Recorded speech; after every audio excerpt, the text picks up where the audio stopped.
ஆரிஃபு பில்லா அல்லாமா அபுல் ஹசன் ஷாதுலி ரஹ்மத்துல்லாஹி அலிஹி அவர்களை பற்றி மீண்டும் அவர்கள் தொடர்ந்து விட்டார்கள் ஹஜ்ஜுக்கு.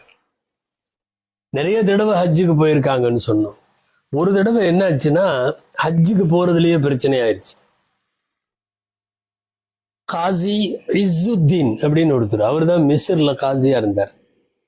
மிஸ்ர்ல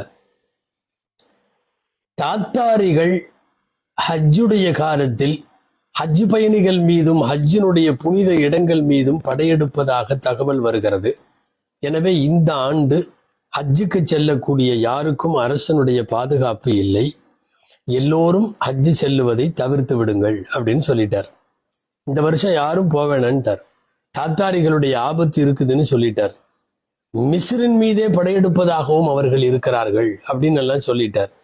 ஷாதுலி ரஹ்மத்துல்லாஹி அலைஹி ஹஜ்ஜுக்கு கிளம்பிட்டாங்க. ஹஜ்ஜுக்கு கிளம்புனதுக்கு அப்புறம் தாத்தாரியாவது வேற யாராவது அதெல்லாம் ஏத்துக்கல. திரும்ப ஒரு ஆளை அனுப்பிச்சாங்க. ஷாதுலி ரஹ்மத்துல்லாஹி அலைஹி கேட்டாங்க, அல்லாஹு